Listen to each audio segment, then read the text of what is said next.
pre-revolutionary Russia, where civil resistance is seen being championed by a nihilist by the name of Sergei Negev, who tries to ignite a revolution of such destructive power that society will become unhinged, will be completely destroyed. Well, ladies and gentlemen, the fact that a United States president would would quote a phrase like that in an official speech or record was absolutely astonishing to many analysts, given that The Possessed is about violent government crackdown on dissent that sparks civil unrest and revolution marked by public violence.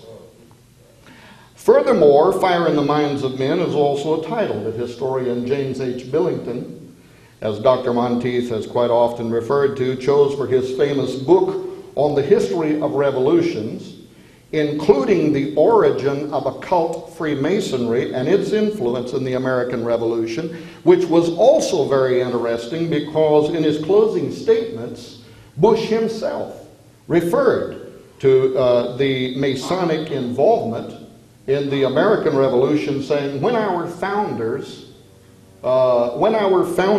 declared a new order of the ages, they were acting on an ancient hope that is meant to be fulfilled. Did any of you remember catching that? When our founders declared a new order of the ages, they were acting on an ancient hope that is meant to be fulfilled. When they made this phrase, Novus Ordo Seclorum, they were acting on an ancient hope, an ancient scheme, an ancient plan that evidently hasn't yet been fulfilled at that time, because he said it is still meant to be fulfilled. Well, this phrase, a new order of the ages, is of course taken from the Masonically designed Great Seal of the United States of America, which we'll talk about in a moment. But this was interesting that Bush referred to this as an ancient hope. I guess a hope for some people, maybe a nightmare for others.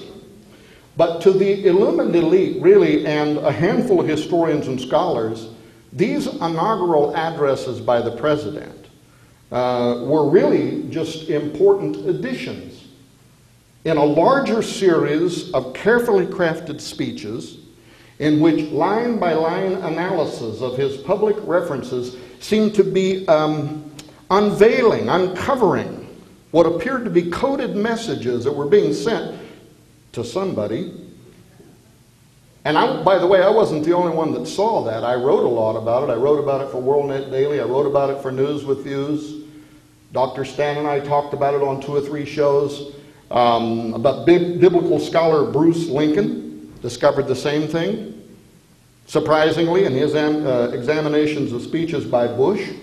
In American Dynasty, Kevin Phillips confirmed the same message coding by Bush. And at the top of Phillips' list was reference again to this metaphysical phrase, whirlwind, which he interpreted as representing the voice of God in the books of Job and Ezekiel.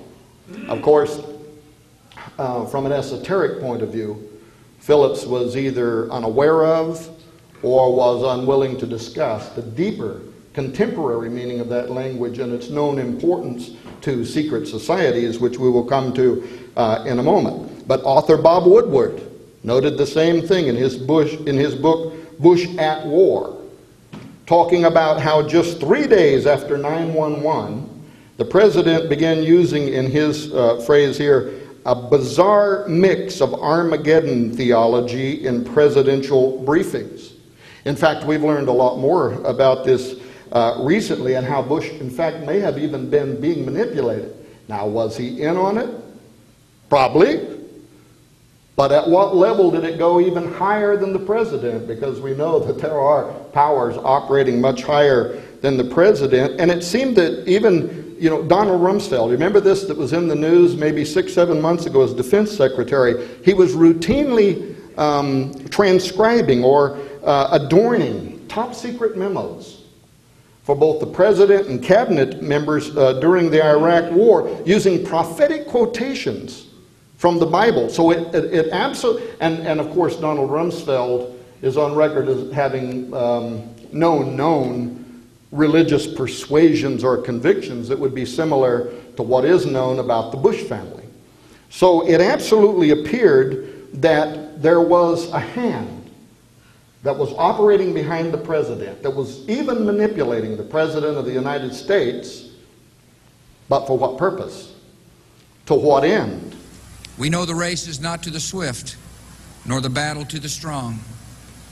Do you not think an angel rides in the whirlwind and directs this storm? Much time has passed since Jefferson arrived for his inauguration. The years and changes accumulate, and an angel still rides in the whirlwind and directs this storm. For me, when I first was contemplating Bush's angel in the whirlwind references and how that was used to set the stage in the American psyche for this allegorical cosmic conflict between the forces of good and evil, the good United States versus the evil spirit of Babylon. And I was writing about this one day, and I recalled how in 1992, this was a full 9 years before Bush's speech, 9 years before the America was attacked. Former MI6 intelligence officer, Dr. John Coleman, had written a book called The Committee of 300. I don't know if any of you have ever read that, but in it he claims inside knowledge concerning world manipulation by an occult Illuminati elite. And according to Coleman, the angel in the whirlwind is also known as the Mariah conquering wind, and it's actually a title not only are the highest of the occult order known by, but in particular it is a phrase that is used at important moments in time. They're signaling each other. Now exactly what they were signaling to each other I don't know, but I will tell you, to researchers like David Bay, my friend who's the director of Cutting Edge Ministries, the signal was clear.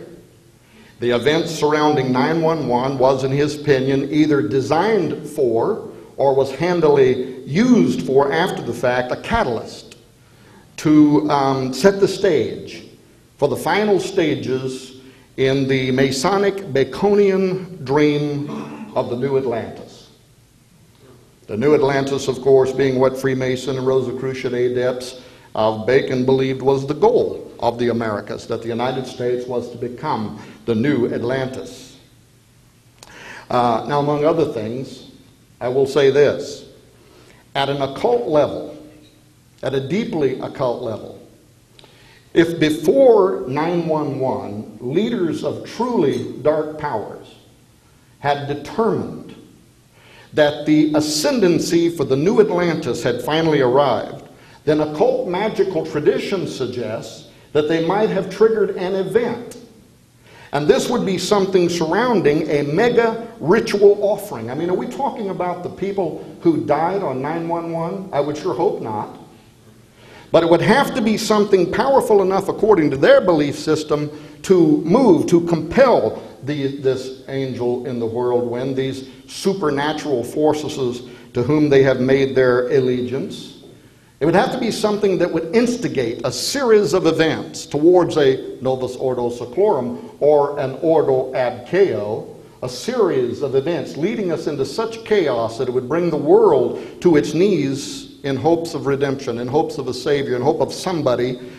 And I think that had a lot to do with this last presidential election. We don't even care anymore. Just give us the devil, give us anybody who can save us from where we are headed. It would also have to be something that would embed deeply into the mind, burn unforgettable images into the minds of uninitiated citizens for the purpose of creating contagious memes, self-replicating ideas that start getting carried from person to person through speech and symbol and rituals and gestures in order to create support for a war on terror and also to create tolerance for diminishing domestic freedoms. Freedoms we wouldn't even have dreamed about a decade ago giving up, but now we're willing to give them up because we need somebody to step in now and save us from the destructive road that we are on.